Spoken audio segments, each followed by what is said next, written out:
میدان جنگ میں ادھر علی کا لشکر ہے، ادھر معاویہ کا لشکر، درمیان میں علم لے کے ہمارے یاسر آ گئے،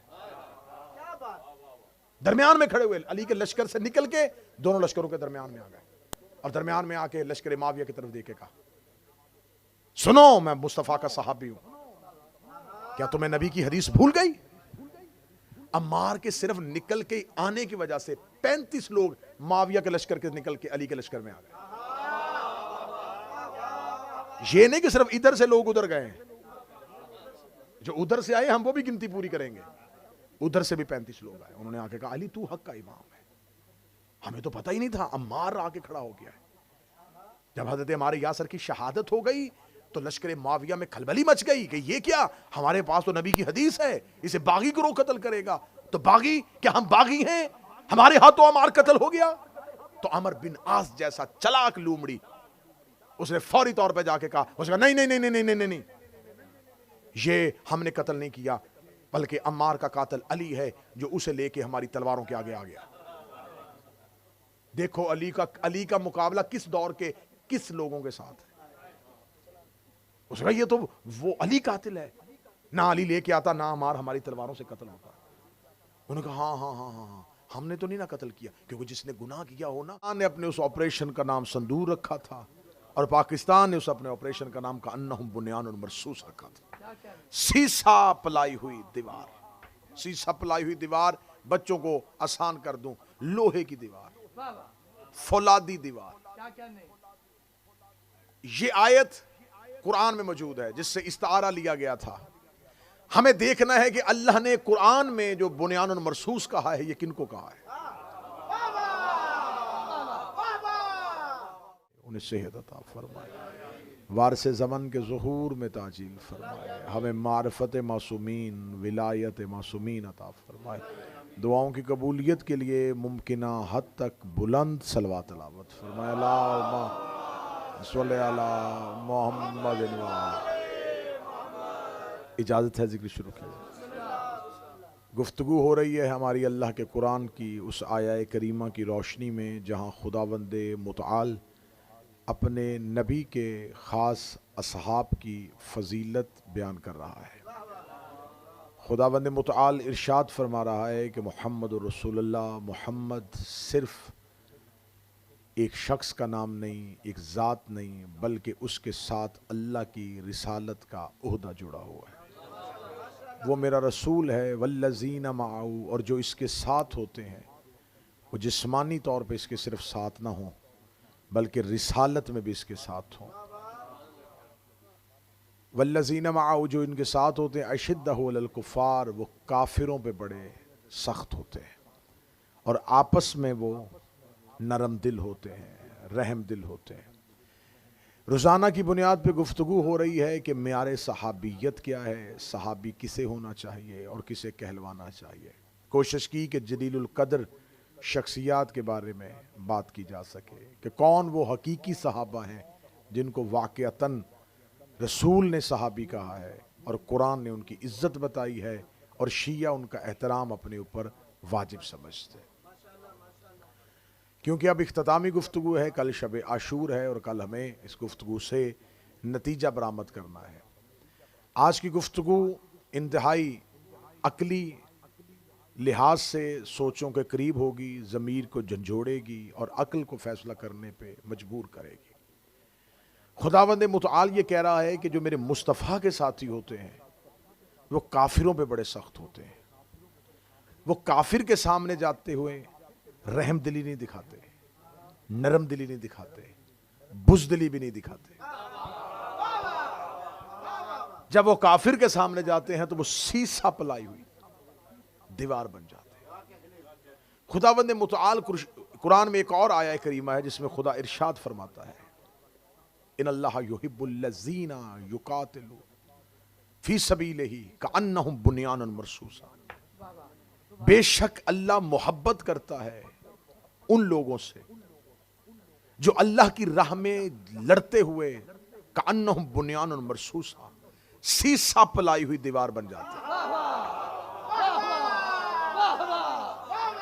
یہ آیت آپ نے پچھلے دنوں میڈیا پہ بہت زیادہ سنی ہوگی، جب ہندوستان اور پاکستان آپس میں حالت جنگ میں تھے تو ہندوستان نے اپنے اس آپریشن کا نام سندور رکھا تھا اور پاکستان نے اس اپنے آپریشن کا نام کأنہم بنیان مرصوص رکھا تھا. سیسا پلائی ہوئی دیوار، سیسا پلائی ہوئی دیوار، بچوں کو آسان کر دوں، لوہے کی دیوار، فولادی دیوار. یہ آیت قرآن میں موجود ہے جس سے استعارہ لیا گیا تھا. ہمیں دیکھنا ہے کہ اللہ نے قرآن میں جو بنیان مرصوص کہا ہے یہ کن کو کہا ہے.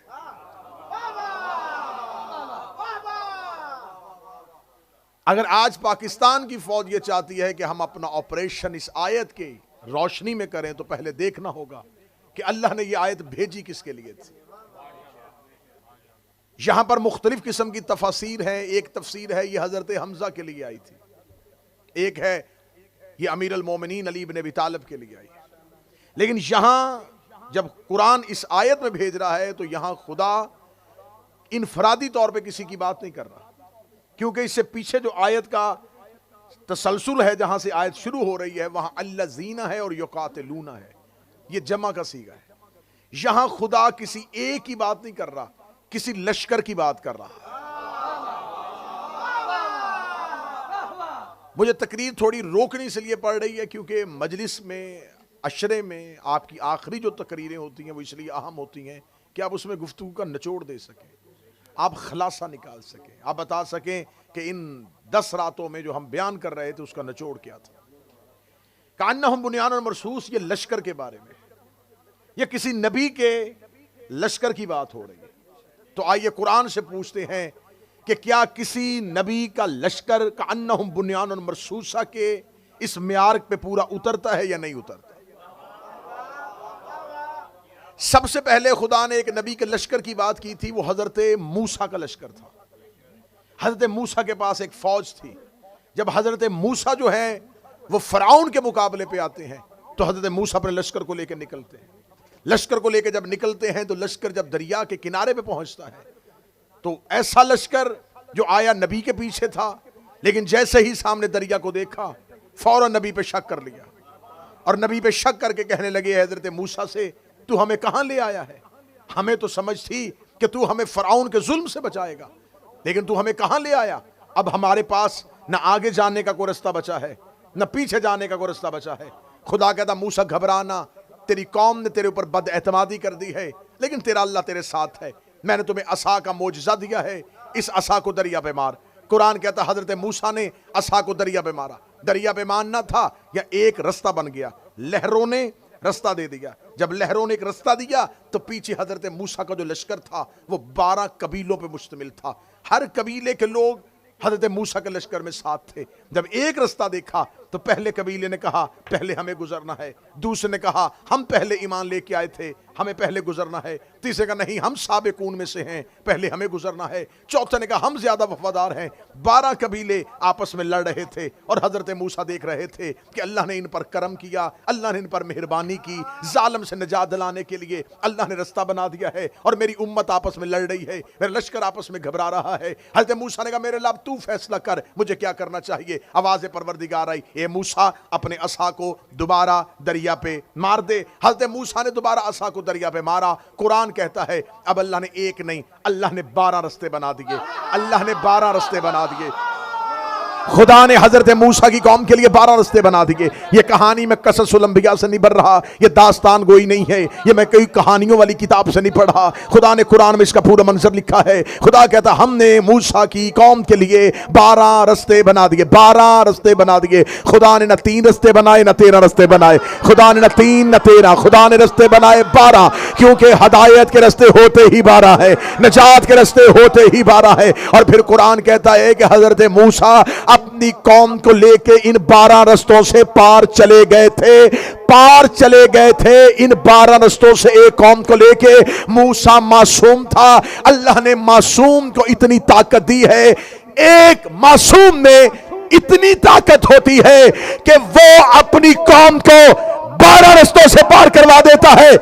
12 معصوموں میں اتنی طاقت نہیں کہ وہ ایک قوم کو پار کرو.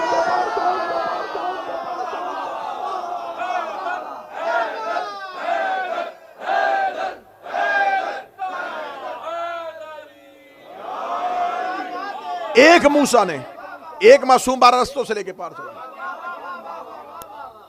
12 رستوں سے پار گیا، لیکن جو ہی حضرت موسیٰ دریا کے کنارے سامنے فلسطین نظر آ رہا تھا، موسیٰ نے قوم سے کہا جاؤ بنی اسرائیل اس شہر میں داخل ہو جاؤ، یہ تمہارے آباء و اجداد کا شہر ہے۔ جب حضرت موسیٰ نے انہیں فلسطین شہر میں داخل ہونے کے لیے کہا تو قوم عاجز آ گئی۔ قرآن کہتا انہوں نے کہا موسیٰ ہم تو اس شہر میں نہیں جائیں گے، کیونکہ یہاں تو جبارین رہتے ہیں، یہاں تو جابر لوگ رہتے ہیں، سرکش رہتے ہیں، بہت بلند قد اور جسم و جسامت کے مالک لوگ رہتے ہیں، ہمیں خوف ہے یہ ہمیں قتل کر دیں گے۔ موسیٰ کہہ رہا جاؤ، اور وہ نہیں جا رہے۔ اب دریا سے آئے تھے تو رستہ بننے کے بعد موسیٰ کا حکم تھا، لیکن وہ شہر میں داخل نہیں ہو رہے تھے، اور 40 سال شہر کے باہر بیٹھے رہے۔ خدا نے پوری کہانی بیان کر دی ہے، یہ تھا موسیٰ کا لشکر۔ اب اس پوری کہانی کو پڑھنے کے بعد کیسے کہا جائے گا کہ کأنہم بنیان مرصوصہ ہے؟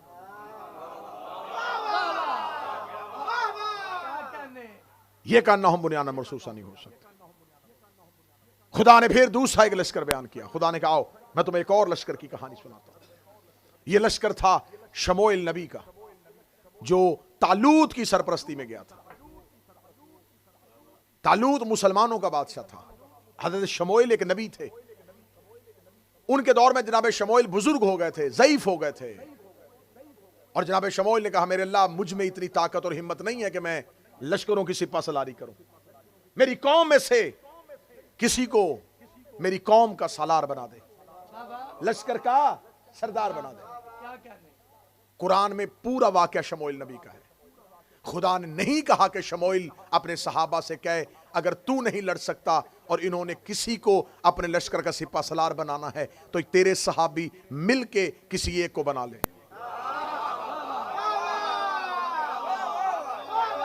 خدا کہتا ہے میں قرآن سے پورا قرآن سے استدلال لوں گا۔ آج کی تقریر بڑی اہم ہونے والی ہے، استدلال قرآنیہ لیں گے اور پھر بتائیں گے کہ اصحاب کی اصل منزل کون سی ہے، تاکہ اتنے سالوں سے ہمارے دامن پہ لگا ہوا یہ سیاہ دھبا اب صاف ہو کہ اگر ہم صحابہ کو بھی مانتے ہیں تو ہمارے پاس معیار کیا ہے، ہمارے پاس صحابیت کا معیار کیا ہے۔ میرا مسلمان تمہیں اللہ نے اتنی عقل دی ہے کہ تم فروٹ خریدنے کے لیے جاؤ تو چن لیتے ہو،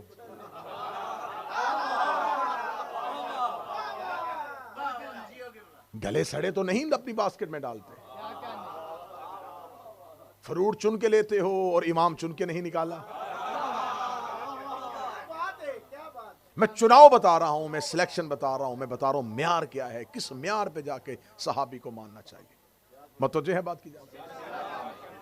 اب حضرت شموئیل نبی نے کہا کہ میں بوڑھا ہو گیا ہوں، مجھے ایک سردار چاہیے۔ خدا نے کہا شموئیل اپنی قوم سے کہہ دے یہ نہ تیرا خلیفہ چنے، یہ تیرا جانشین نہیں چنیں گے، ہاں ایسے کرنا رات کو فرشتے جس کے دروازے پر تابوت سکینہ چھوڑ کے جائیں گے، یہ ایک باکس تھا جس کے اندر نبیوں کی چیزیں ہوتی تھی، نبیوں کے تبرکات ہوتے تھے، کسی نبی کی نلین، کسی کا پیرہن، کسی کا عصا، کسی کی تلوار، کسی کی پگڑی، تو یہ ہر دور میں نبی کا ورثہ ہوتا تھا۔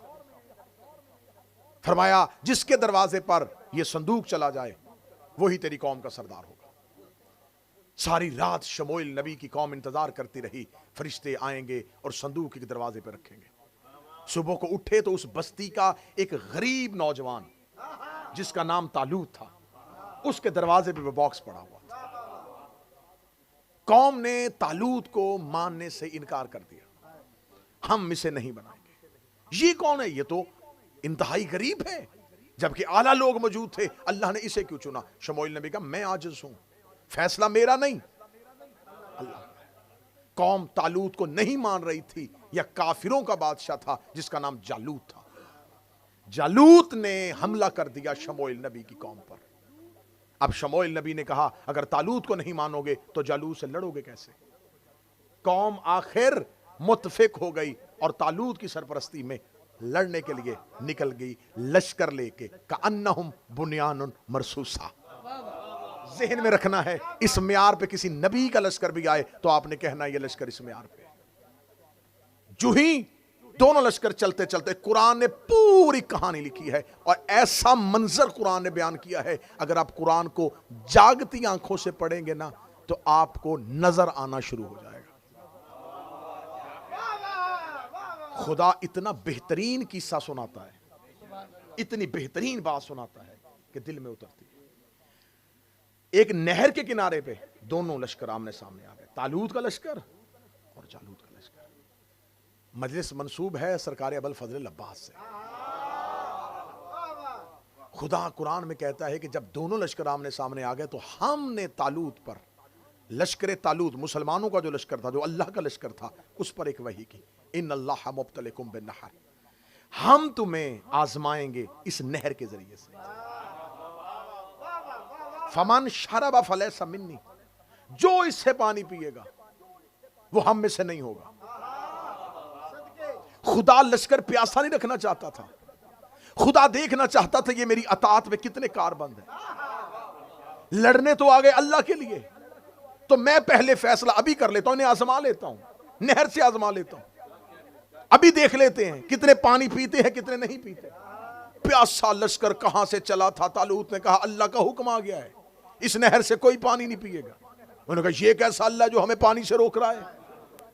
اب پیچھے لشکر ہے اور طالوت سامنے ہاتھ بلند کر کے کہہ رہا نہ پانی پینا، حکم پروردگار ہے، شکست لے جاؤ گے، ہار جاؤ گے، ظالم تم پر حاکم بن جائے گا اگر تم نے اس نہر سے پانی پیا۔ خدا کہہ رہا ہے فمن شرب فلیس منی، اس سے پانی جس نے پیا وہ ہم میں سے نہیں ہوگا۔ آخر قوم اتری اور اس نے نہر سے پانی پینا شروع کر دیا۔ اس سے آگے ایک آیت ہے، یہ آیت آج بھی قرآن میں ہے۔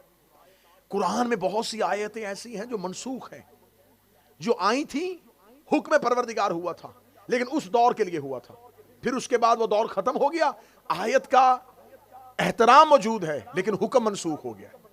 یہ حکم کسی دور میں کسی نبی کے ماننے والوں کے لیے تھا، لیکن کیونکہ وہ نبی کا دور نہیں ہے، آیت ہے لیکن حکم منسوخ ہو گیا ہے۔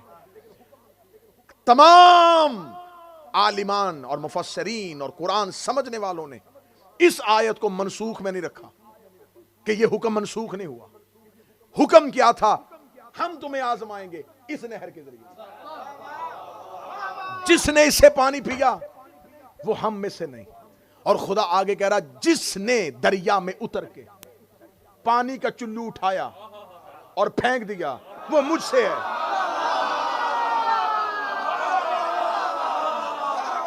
آیت قرآن میں نہ ہو، میں کل منبر پہ نہ ہوں، آیت قرآن میں آج بھی موجود ہے، جس نے چلو پھلیا اور پھر دریا کے منہ پہ مار دیا وہ تم میں سے نہیں۔ اللہ کہہ رہا وہ مجھ میں سے ہے۔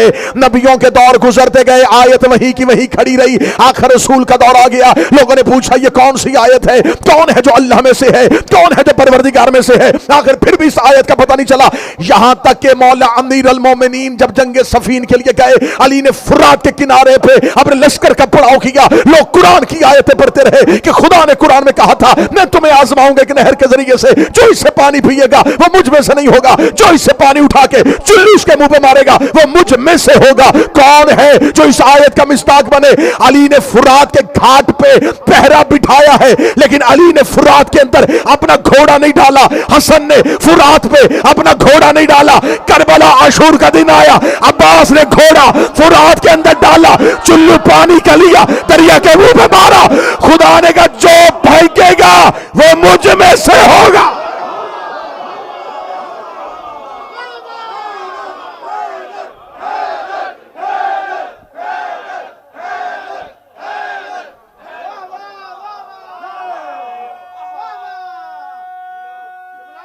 بسم اللہ۔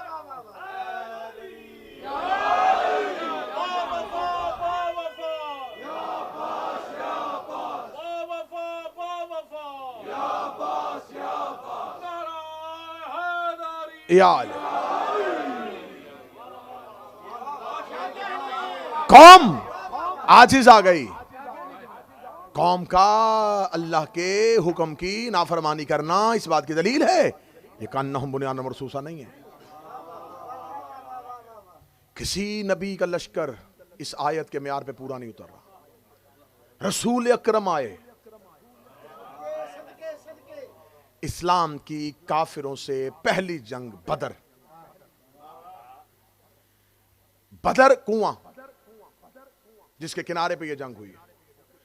دو طرح کے لشکر نکلے، ایک ابو جہل کی قیادت میں، ایک ابو سفیان کی قیادت۔ ابو سفیان شام سے آ رہا تھا، ابو جہل نے مکہ سے آنا تھا۔ ابو سفیان کا جو قافلہ تھا وہ تجارت سے واپس آ رہا تھا، اس کے اندر سفر تجارت کی وجہ سے سامان تجارت تھا۔ خدا نے اپنے رسول نے اپنے اصحاب کو حکم دیا کہ ہم نے کافروں سے جنگ کرنی ہے، اور یہ پہلی جنگ ہے، اسلام کی پہلی جنگ ہے۔ مسلمان تھوڑے سے 313، جن میں سے صرف چند گھوڑے، چند نیزے، چند بھالے، باقی لوگ سب پیدل۔ رسالت میں آپ نے فرمایا ادھر سے مکہ سے ایک لشکر آئے گا، ایک شام سے آئے گا، ادھر والا ابو سفیان لے کے آ رہا ہے، ادھر والا ابو جہل، تم نے ابو جہل سے مقابلہ کرنا ہے۔ تاریخ اہل سنت کا ہوگے تمام نے لکھا کہ اصحاب رسول کی آواز ہے، یا رسول اللہ ہمیں ابو جہل سے نہیں، ہمیں شام والے لشکر سے لڑنا ہے۔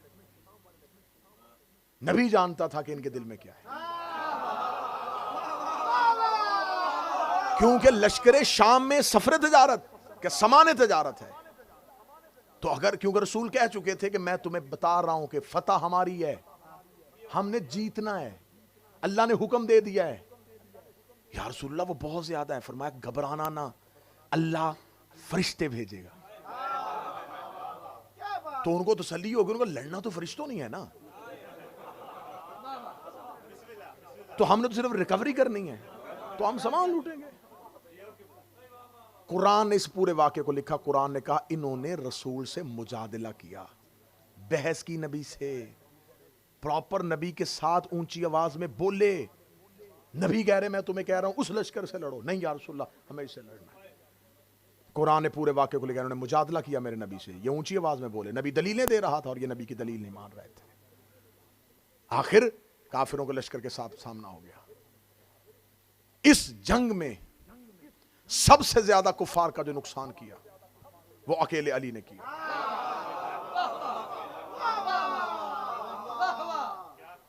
کافروں کے 70 لوگ اس جنگ میں مرے تھے، جن میں سے 39 لوگ اکیلے علی نے مارے تھے۔ ولید ابن طباء، عاص ابن سعید، ابن نوفل، نوبل بن خیلد، حارث ابن زمہ، زمن اسود، لوزہ ابن ربیہ، سعد ابن دار، حکم ابن حجاج، زید ابن ملیس، یہ سارے عرب کے بڑے بڑے کافر علی کی تلوار سے۔ اکیلا علی لڑ رہا تھا اور لشکر پیچھے کھڑا تھا۔ قرآن نے ایک ہی بات نہیں کی، لشکر کی بات کی ہے۔ جو جڑے ہوئے مجلس کے ساتھ وہ بولنا، قرآن نے ایک ہی بات نہیں کی، لشکر کی بات کی ہے۔ یہاں اکیلا لڑ رہا ہے اور لشکر پیچھے کھڑا ہے، اس کا مطلب کأنہم بنیان مرصوصہ، لشکر میں نہیں، کأنہم بنیان سیسا پلائی ہوئی دیوار تو ہے ہی نہیں، اکیلا علی لڑ رہا ہے۔ اسلام کی دوسری جنگ، کیونکہ میرے پاس وقت نہیں ہے ورنہ میں ایک ایک جنگ کا ایسا منظر دکھاتا کہ کیا کیا ہو رہا تھا اس میدان جنگ میں۔ دوسری جنگ ہوئی، دوسری جنگ جنگ احد۔ اب کفار دوبارہ مکمل طاقت کے ساتھ آ گئے۔ مکمل طاقت کے ساتھ آنا تھا۔ عبداللہ ابن زبیر کو رسالت امام نے پہاڑی کے اوپر بٹھایا، 50 لوگ دے کے، ہم نیچے لڑیں گے، تم نے اوپر رہنا ہے، تیرے پاس تیر انداز ہوں گے، تیرا اوپر کا ڈیفنس نیچے والے مجاہدین کو لڑنے میں مدد دے گا، کیونکہ جب کافر نیچے لڑ رہے ہوں گے انہیں پتا ہوگا اوپر مسلمانوں کے بندے بیٹھے جن کے ہاتھوں میں تیر ہوں گے، تم اوپر سے حملہ کرو گے، کافر نیچے زمین پہ ٹھہریں گے نہیں۔ اگر ہم نیچے سے جنگ جیت بھی جائیں، کافر بھاگ بھی جائیں، تم نے نیچے نہیں اترنا، تم لوگوں نے اپنی چوکیوں پہ بیٹھے رہنا ہے، مورچے خالی نہیں کرنے جب تک میں تمہیں حکم نہیں دوں گا کہ آ جاؤ۔ نیچے بڑی زبردست قسم کی جنگ ہوئی اور کافروں نے میدان چھوڑ دیا۔ میدان چھوڑا تو جاتے ہوئے کوئی گھوڑا چھوڑ گیا، کوئی تلوار چھوڑ گیا، کوئی ڈھال چھوڑ گیا۔ جو ہی میدان جنگ کا یہ منظر دیکھا تو اب جو زمینی جنگ لڑ رہے تھے وہ فوراً دیکھا کہ کافر بھاگ گئے ہیں، انہوں نے کسی کا گھوڑا، کسی کی تلوار، کسی کی ڈال یہ اٹھانا شروع کر دیا۔ وہ جو دھرے پہ بندے بیٹھے ہوئے تھے انہوں نے کہا ہم تو اسی پوزیشن میں بیٹھے رہے، تو نیچے تو سارے کا سارا میدان جب ہم اتریں گے تو ہمارے ہاتھوں کچھ بھی نہیں آئے گا۔ آخر 15 لوگ صرف، تاریخ کہتی، ہسٹری کہتی 15 لوگ جو تھے وہ بیٹھے ہیں پہلی نشست میں، انہوں نے کہا ہم نہیں جائیں گے، باقی لوگ نیچے اترے۔ بعد میں ان 15 میں سے بھی بہت سے لوگ نیچے اتر آئے۔ جو ہی وہ نیچے اترے، اکرمہ اور خالد بن ولید یہ لشکر کی کمانڈ کر رہے تھے، یہ نکل چکے تھے. آگے جا کے اکرما نے خالد کے کان میں کہا پیچھے تو مڑ کے دیکھ، درہ خالی ہو گیا ہے، بندے پہاڑ سے نیچے آ چکے ہیں. انہوں نے زوردار حملہ کیا پیچھے سے، اتنا طاقتور حملہ کیا کہ قرآن نے اس منظر کو لکھا. قرآن نے کہا مسلمانوں کے مجاہدین پہاڑیوں پہ ایسے چڑھ رہے تھے جیسے بکرا پہاڑ پہ چڑھتا ہے.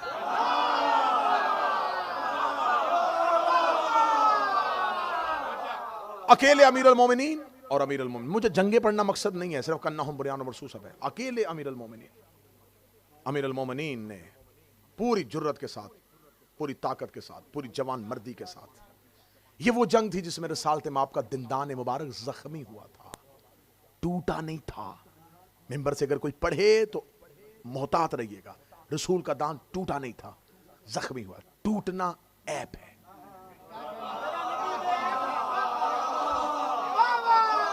دانت ٹوٹ جاتا تو نقص آ جاتا، جس پہ نقص ہو وہ کامل نہیں ہوتا.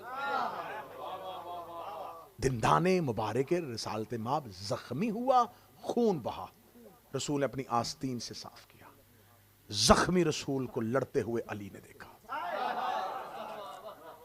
امیر المومنین پیچھے سے واپس آئے.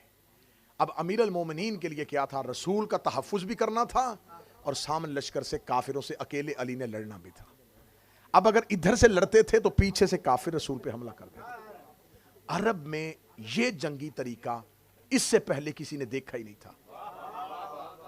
اب اکیلے امیر المومنین ہیں، اگر ادھر سے وہ لڑیں گے اور پیچھے رسالت مآب زخمی حالت میں ہیں تو کفار اور مشرکین پیچھے سے رسول پر حملہ کر دیں گے. امیر المومنین وہاں گئے جہاں رسالت مآب تھے. رسالت مآب کو کعبہ بنا کے علی نے اپنے گھوڑے کو چکر پہ لگا.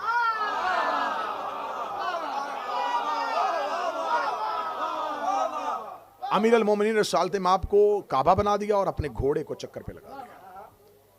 چکر پہ لگا کے علی نے چھوٹے چکر سے چکر شروع کیا ہے، بالکل نبی کے قریب سے تحفظ شروع کیا ہے. چکر پھیلتا اتنا وسیع کر لیا کہ میدان احد خالی ہو گیا. یہ وہ جنگ تھی جس میں امیر المومنین کی تلوار عرش سے آئی تھی. جنگ پڑھنا مقصد ہوتا تو یہاں پر بہترین جنگ کا منظر میں آپ کے سامنے بیان کر سکتا تھا. اب لشکر کہاں گیا تھا؟ قرآن کہتا بھاگ گیا تھا، لڑ علی رہا تھا. کأنہم بنیان مرصوصہ کی منزل. بدر احد ہو چکی. اسلام نے تیسری جنگ کی، خندق. خندق ایک طرف مکان، ایک طرف پہاڑ اور درمیان میں مسلمانوں کا لشکر. سلمان محمدی کے مشورے پر اس میں خندق کھودی گئی. 10 صحابیوں کو 40 ہاتھ جگہ دی کہ 10 صحابی 40 ہاتھ جگہ کھودیں گے. اس کے بعد 40 ہاتھ جگہ کھودیں گے. 4 گز گہری، 4 گز چوڑائی میں اور 5 کلومیٹر لمبی خندق مسلمان مجاہدین نے کھودی. اس میں جب میں نے دیکھا کہ جب بدر پہلی جنگ ہوئی تھی تو اس میں مسلمانوں اور کافروں کے لشکر کی ریشو کیا تھی، تو تاریخ نے مجھے بتایا کہ مسلمانوں کا لشکر جو تھا وہ 313 تھا اور کافروں کا لشکر 1000 تھا. میں نے پھر پوچھا جب خندق ہوئی ہے تب کافر اور مسلمانوں کے لشکر کی ریشو کیا تھی؟ پھر ہسٹری نے مجھے بتایا کہ کافر 10,000 تھے اور مسلمان 3,000 تھے.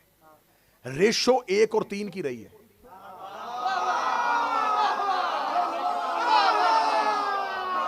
ریشو تبدیل نہیں ہوئی، 1 3. اب میں نے سوچا میری عقل، آپ کیونکہ آپ زیادہ سمجھدار ہیں مجھ سے، بہت زیادہ سمجھدار ہیں، تو آپ مجھے زیادہ عقلی طریقے سے اس پہ قائل کر سکیں گے. میری سمجھ میں تو ابھی تک یہ نہیں آ رہا کہ جب رسالت مآب نے پہلی جنگ لڑی تب بھی مسلمان 1 حصہ تھے، کافر 3 حصہ زیادہ تھے، خندق میں بھی زیادہ تھے. رسالت مآب نے بدر میں خندق نہیں کھودی، احد میں خندق نہیں کھودی. بھائی خندق تو اس لیے کھودی جاتی ہے نا، زیادہ لوگ ہیں تو بچنا ہے، تحفظ کرنا ہے. تو خندق اس لیے کھودی تھی رسالت مآب نے، جو ہسٹری ہمیں بتا رہی ہے کہ کافر بہت زیادہ آ گئے تھے. میں نے کہا سوچ رہا خندق میں زیادہ آ گئے ہوں، احد میں کم آئے. احد میں بھی اتنے ہی تھے، بدر میں بھی اتنے ہی تھے. تو میں نے کہا کافر تو ہر جنگ میں زیادہ رہے ہیں. بدر میں خندق نہیں کھودی، احد میں خندق نہیں کھودی. بعد میں پتا چلا تحقیق کرنے سے خندق کافروں کے لیے نہیں کھودی تھی،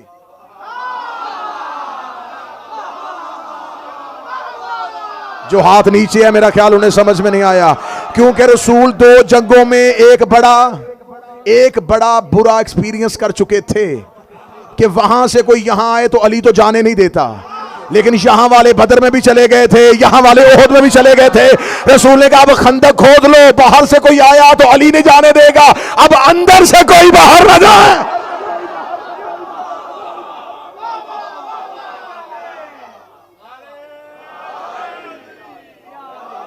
باہر سے کوئی آ گیا تو وہ علی نہیں چھوڑے گا. اب اندر والوں کا کیا کریں بھائی؟ ان کو روکنا کہ یہ نہ جائے. جن کو روکنا تھا انہی سے کھدوائی. یہاں میرا جملہ نہیں ہے, یہ جملہ ہے قبلہ اظہر زیدی صاحب کا. میں انہی کا جملہ انہی کے نام سے کہوں گا تاکہ قبلہ کی روح کو اسال ہو جائے. انہوں نے کہا کسی تنگ دل کی تنگ خندق کھودی ہوئی سے امر آ گیا.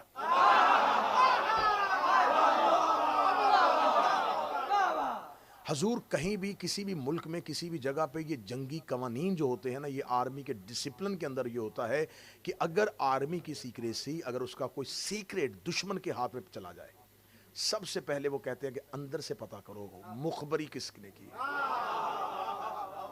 عمر کو کس نے بتایا تھا کہ یہاں خندق کم کھدی ہوئی ہے؟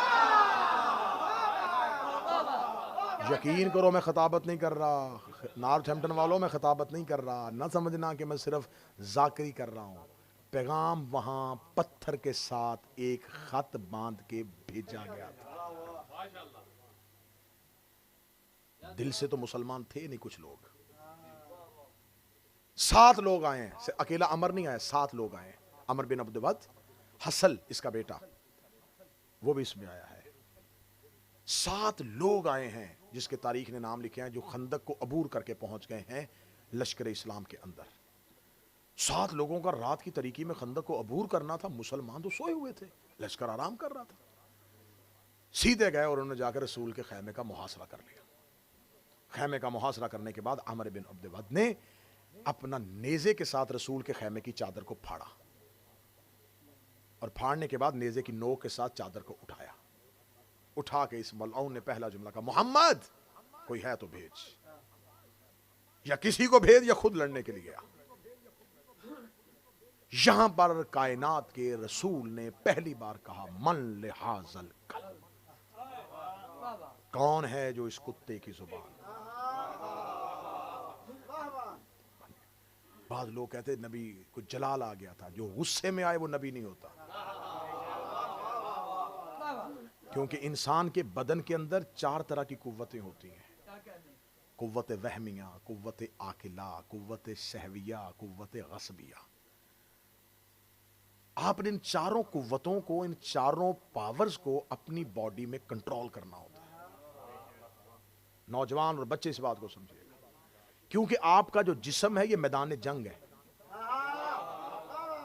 اس میں شیطان بھی اپنے سپاہی کھڑے کرتا ہے اور رحمان بھی اپنے سپاہی کھڑے کرتا ہے. جو پہلی قوت وہمیہ کہ آپ کو وسوسے آئیں گے, آپ کو وہم ہوگا, اس کو آپ نے کنٹرول کرنا ہے اپنے ارادے کے ساتھ. جب آپ اپنے ارادے سے اس کو کنٹرول کر دیتے ہیں تو خدا کہتا ہے کہ اللہ تمہیں عقل سے نوازتا ہے تاکہ تم اس کو کنٹرول کر سکو. اگر آپ کے اندر غصب, غصے والی کیفیت آ جاتی ہے تو جو ہی وہ کیفیت آئے گی وہ قوت آپ کے اوپر مغلوب ہو جائے گی, آپ کے اوپر غالب آ جائے گی. آپ کوئی ایسا کام کر دیں گے, بعد میں آپ پچھتائیں گے. کیوں پچھتائے؟ اس لمحے آپ پہ کنٹرول اس لیے نہیں رہا کہ وہ قوت آپ کے اوپر غالب آ گئی تھی. تو جو غالب آتی ہے, جس پہ غالب آتی ہے وہ مغلوب ہوتا ہے. امام اور نبی پہ یہ قوت غالب نہیں آتی. امام اور نبی کوئی بھی کام ہماری طرح غصے میں نہیں کرتے, کیونکہ وہ مغلوب نہیں ہے, وہ ہر شے پہ غالب ہے. وہ غالب علی کل غالب ہے. تو جب آپ یہ سمجھ لیں گے تو پھر آپ یہ سوال کرنا چھوڑ دیں گے کہ علی نے تلوار کیوں نہیں اٹھائی. کیونکہ یہ جتنے منظر آپ ہمیں بتاتے ہیں یہ ساری چیزیں انسانیت کے غصے کے لیے. علی کا ہاتھ امر الہی ہے. علی کا ہاتھ تبھی اٹھے گا جب اللہ کا حکم آئے گا. اب رسالت مآب نے غصے کی وجہ سے نہیں، رسالت مآب کو جب غصہ آتا ہی نہیں، اللہ قرآن میں کہتا ہے یہ خلق عظیم کا مالک ہے، اور صرف مالک نہیں کہہ رہا، اس کے اخلاق کی قسم کھا رہا ہے۔ تو جس کے اخلاق کی اللہ قسمیں کھا رہا تھا، اس نے خندق میں عمر بن عبد ود کو کتا کہہ کے بلایا، تو کوئی نہ کوئی تو راز ہوگا، یا رسول اللہ جلال آیا تھا؟ فرمایا جلال نہیں آیا تھا، رسول نے ایک معیار قائم کر دیا تھا، یہ دروازے پہ باہر کھڑا ہو کے میدان میں کھڑا ہو کے للکارتا میں کبھی گالی نہ دیتا، اس نے آ کے دروازے پہ دروازے پہ دروازے پہ دروازے پہ دروازے پہ گستاخی کی ہے۔ میں دنیا کو بتا رہا ہوں، جو ہمارے دروازے پہ آگے گستاخی کرے، آتا انسان ہے، واپسی پہ کتا ہو جاتا۔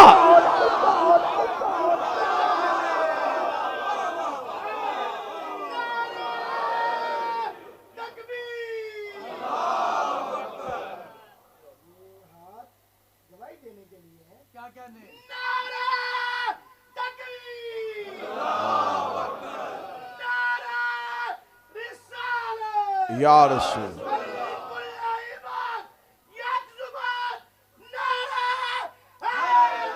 یا آپ ہمیں بتائیں کہ بدر میں بھی لشکر نہیں لڑ رہا، اکیلے علی لڑ رہے ہیں، احد میں علی لڑ رہے ہیں، خندق میں علی لڑ رہے ہیں، حنین میں علی لڑ رہے ہیں، خیبر میں علی لڑ رہے ہیں۔ یہ جتنی جنگیں ہیں ان میں سے ایک ایک میں دیکھو گے تو آپ کو لشکر کی بجائے انفرادی فتح نظر آئے گی۔ تو آپ علماء اسلام، میرے معززین اور میرے مہربان دوستو، اب مولوی کے پاس کوئی رستہ نہیں، یا آیت کا ترجمہ بتائے یا ہمیں وہ لشکر بتائے، ہمیں بتائے وہ کأنہم بنیان مرصوص۔ صاحب کس کے اصحاب تھے؟ کون سے اصحاب ہیں جن کے لیے قرآن میں آیت آج بھی کھڑی ہے؟ وہ سیسا پلائی ہوئی دیوار تھے، وہ اپنی جگہ سے ہٹے ہی نہیں، وہ ڈٹے رہے، موت سر پہ آئی ہے وہ نہیں ہلے۔ یہ مجھے اسلام کی کسی جنگ میں لشکر کا یہ روب دکھاؤ، میں قرآن کی اس آیت کو ہار بنا کے اس صحابی کے گلے میں ڈالوں کہ تم ہو اس آیت کے مصداق، یہ لشکر اس آیت کا مصداق ہے۔ اگر کوئی لشکر بھی ایسا نہیں، حتیٰ کہ ہم یہ نہیں کہہ رہے، ہم نبی کے صحابہ پہ بات نہیں کر رہے، میں پوری ذمہ داری کے ساتھ کہہ رہا ہوں، صفین میں امیر المومنین کے ساتھ جو لشکر ہے وہ بھی کأنہم بنیان مرصوصہ نہیں ہے۔ آپ خاموش ہوئے؟ امیر المومنین کے پیچھے سارا لشکر علی کی محبت میں نہیں گیا تھا۔ اگر گیا ہوتا تو جنگ صفین جو ہے وہ تحکیم کے حوالے ہو جاتی، فیصلہ حکم کے پاس چلا جاتا۔ آپ خطبے پڑھیں مولا امیر المومنین کے، آپ خطوط پڑھیں مولا امیر المومنین کے، کس طرح مولا نے ان کی بے وفائیوں کا گلہ کیا ہے کہ مجھے میدان جنگ میں کھڑا کر کے تم نے مجھے چھوڑ دیا۔ کون لوگ تھے وہ وہاں سے لاکھوں درہم لے کے علی کا لشکر چھوڑ کے ادھر جا رہے تھے، اور کون لوگ تھے جو علی کے ساتھ کھڑے تھے؟ وہ چند افراد تھے جو امیر المومنین کے ساتھ کھڑے تھے۔ اصحاب کا تذکرہ ہو رہا ہے تو مجھے گفتگو میں آج ایک جملہ کہہ دوں حضرت عمار یاسر کا۔ یہ وہ صحابی ہے جس نے جنگ صفین میں حق اور باطل کا فیصلہ کر دیا تھا، کیونکہ رسالت مآب نے حضرت عمار یاسر، باپ کا نام یاسر، ماں کا نام سمیہ، یاسر بھی اسلام کی راہ میں شہید ہوا، ماں بھی اسلام کی راہ میں شہید ہوئی۔ دردناک شہادت ہے عمار کے ماں اور باپ دونوں کی، ماں بھی شہیدہ، باپ بھی شہید، مظلوم اور مظلوم کا بیٹا حضرت عمار۔ مسجد نبی تعمیر ہو رہی ہے، ہر صحابی ایک اینٹ اٹھا رہا ہے، یہ دو۔ رسالت مآب نے سے کسی نے کہا کہ یا رسول اللہ عمار مر جائے گا آج، وہ اتنی وزنی پتھر دو اٹھا رہا ہے۔ رسول نے جا کے حضرت عمار سے کہا عمار تو دو کیوں اٹھا رہا ہے؟ فرمایا ایک اپنے حصے کا، ایک آپ کے حصے کا۔ اس کے سر کے اوپر گرد پڑی ہوئی تھی، پتھر جو اٹھا رہا تھا، تو پتھر اٹھانے کے بعد سر میں گرد پڑی ہوئی۔ رسالت مآب نے اس کے پگڑی سے، اس کے سر سے اپنے ہاتھوں سے گرد صاف کی، گرد صاف کر کے رسالت مآب نے عمار کو سینے سے لگا، عمار میں دیکھ رہا ہوں تجھے ایک باغی گروہ قتل کر، جبکہ تو حق پہ کھڑا ہوگا۔ یہ حدیث پیغمبر نے کہہ دی ہے، کتنی روشن حدیث ہے، کتنی واضح حدیث ہے کہ عمار تجھے باغی گروہ قتل کر، رسول کہہ رہے ہیں باغی قتل کریں گے اور تو حق پہ ہوگا۔ یہ حدیث صحیح بخاری میں امام بخاری نے کہاں پر لکھی ہوئی ہے؟ چاہیے تھا نا یہ جہاں جنگوں کے حالات ہو رہے ہیں، جہاں باب الایمان ہے، جہاں باب نفاق ہے، وہاں پر جا کے اس حدیث کو رکھتا تاکہ پڑھنے والوں کو حدیث سامنے آتی. جاؤ جا کے صحیح بخاری جا کے گوگل سرچ کر کے دیکھنا یہ حدیث اس نے کہاں پر رکھی ہوئی ہے. مسجد میں صفائی کرتے ہوئے گرد پڑنے کے احکام، کہ جس باب کے اندر انہیں مسجد کا باب ہے نا، مسجد کا، کہ مسجد کے کیا کیا کیا کیا فضیلتیں اور کیا کیا احترام ہے، اور مسجد میں صفائی کرنی، اور صفائی کرتے ہوئے ڈسٹ اگر پڑ جائے، وہاں پر جا کے چھوٹی سی ایک سائڈ پہ یہ حدیث لکھی ہوئی ہے. جبکہ یہ ہے معیار، یہ ہے صحابی. میدان جنگ میں ادھر علی کا لشکر ہے، ادھر معاویہ کا لشکر، درمیان میں علم لے کے ہمارے یاسر آ گئے،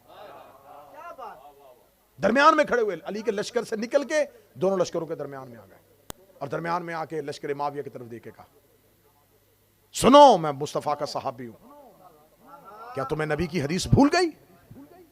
عمار کے صرف نکل کے آنے کی وجہ سے 35 لوگ معاویہ کے لشکر کے نکل کے علی کے لشکر میں آ گئے.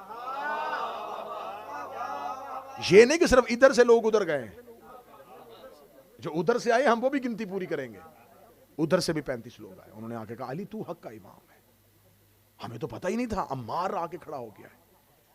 جب حضرت عمار یاسر کی شہادت ہو گئی تو لشکر معاویہ میں کھلبلی مچ گئی کہ یہ کیا، ہمارے پاس تو نبی کی حدیث ہے، اسے باغی گروہ قتل کرے گا. تو باغی کیا ہم باغی ہیں؟ ہمارے ہاتھوں عمار قتل ہو گیا. تو عمر بن عاص جیسا چلاک لومڑی اس نے فوری طور پہ جا کے کہا، اس نے کہا نہیں نہیں نہیں نہیں نہیں نہیں، یہ ہم نے قتل نہیں کیا، بلکہ عمار کا قاتل علی ہے جو اسے لے کے ہماری تلواروں کے آگے آ گیا. دیکھو علی کا مقابلہ کس دور کے کس لوگوں کے ساتھ ہے. اس نے کہا یہ تو وہ علی قاتل ہے، نہ علی لے کے آتا نہ عمار ہماری تلواروں سے قتل ہوتا. انہوں نے کہا ہاں ہاں ہاں ہاں ہم نے تو نہیں نہ قتل کیا، کیونکہ جس نے گناہ کیا ہو نا وہ تو اتنی جلدی بہانے پہ مان جاتا ہے.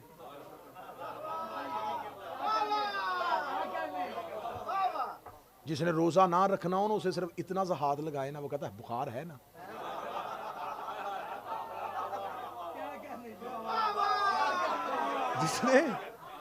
جس نے کوئی چیز چھوڑنی ہے وہ تو بہانہ ڈھونڈتا ہے بھائی. آج کسی کو کہہ دو کسی بیٹا پردہ کیا کرو، وہ کہتی پردہ دیکھنے والے کی آنکھ میں ہوتا ہے. اگر پردہ دیکھنے والے کی آنکھ میں ہوتا ہے، نہیں پردہ ہمارا نہیں ہوتا، پردہ دیکھنے والے کا ہوتا ہے، اسے چاہیے وہ پردہ کرے، ہم کیوں پردہ کریں؟ تو اگر دیکھنے والے کی آنکھ میں پردہ ہوتا ہے تو کبھی بغیر چادر کے نماز پڑھ کے دکھا. اللہ کی آنکھ میں پردہ نہیں ہے.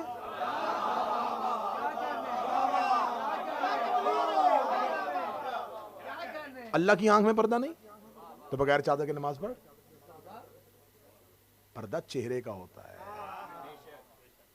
اہل بیت کی حلال کی ہوئی چیز کو اگر اطاعت نہیں کر سکتے تو اسے حرام بھی نہیں کر سکتے، اور ان کی حرام کی ہوئی چیز سے اگر منع نہیں ہو سکتے تو اسے حلال بھی نہیں کر سکتے. میں بہت سے ایسے لوگوں کو تبلیغ کرتے ہوئے میں نے کہا کہ یار تم پتہ چلا ہے تم امام حسین کی محبت کرتے ہو، شراب پیتے ہو. وہ کہتے جی ہمیں نشہ ہی نہیں ہوتا. ہاں کتنی بدبختی ہے. اسلام نے نشہ حرام کیا ہے، ہمیں ہوتا ہی نہیں. تو پھر یا کچھ لوگ کہتے نہیں ہم بطور دوا استعمال کرتے ہیں. دوا میں شفا ہوتی ہے، جسے اہل بیت حرام کر دے اس میں شفا نہیں ہوتی.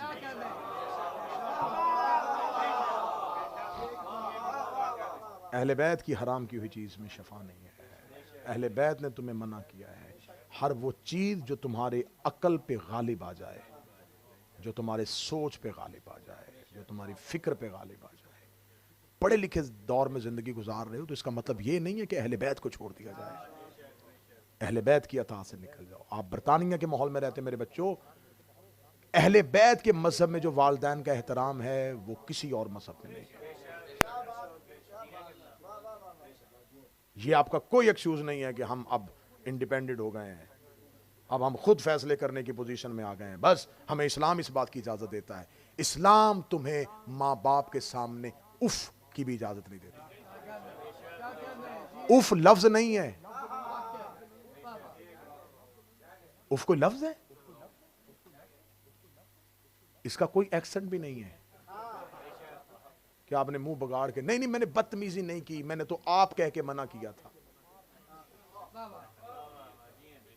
ابا جی آپ تو ہر بات میں بولتے ہیں، اب آپ کو کیا پتا کہ باہر کیا ہو رہا ہے، اب آپ کو کیا پتا کہ کیا ہو رہا ہے، آپ نے بھی کل ابا جی ہونا ہے،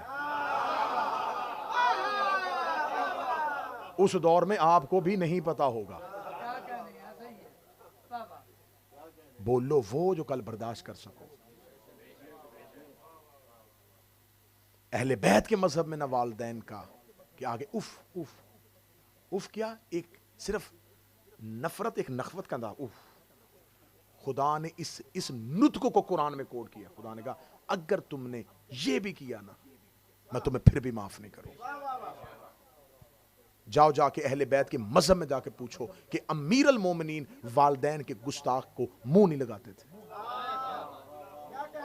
ایک شخص آیا علی کی محفل میں آ کے بیٹھا، امیر المومنین نے کہا اٹھاؤ اس کو میری محفل سے باہر نکالو۔ انہوں نے کہا یا علی یہ تو آپ سے بہت پیار کرتا ہے۔ علی فرماتا ہے میرے پیار کا فائدہ کیا جب ماں ہی سے نہیں کرتا۔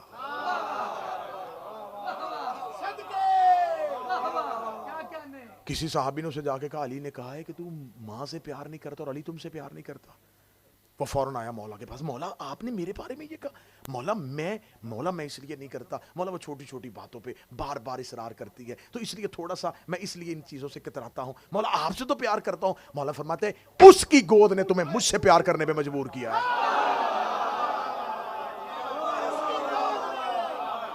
وہ نہ ہوتی تو مجھ سے کبھی پیار نہ کرتا۔ جس وسیلے سے علی تک آیا ہے اس وسیلے کو درمیان میں رکھ۔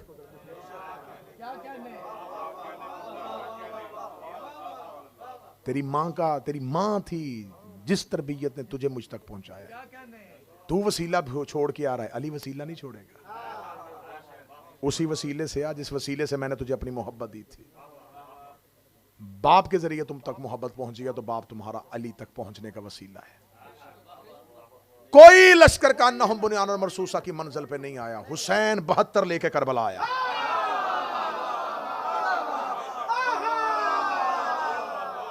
حسین لا کے 72 رکھے کربلا۔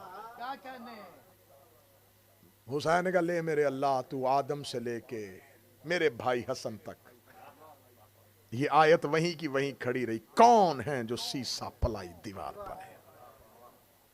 خدا کہتا اللہ محبت کرتا ہے ان سے، یقاتلونا فی سبیلہ، جو میری سبیل میں قتل کرتے ہیں، جنگ کرتے ہیں، لڑتے ہیں۔ یہیں سے گفتگو کل شروع کریں گے اور کل شب عاشور اہم مجلس اصحاب امام حسین پہ ہوگی۔ وہ کس معیار پہ تھے، کیا مقام تھا، کتنا بلند مقام تھا کہ ان میں سے کوئی بھی رضی اللہ نہیں ہے۔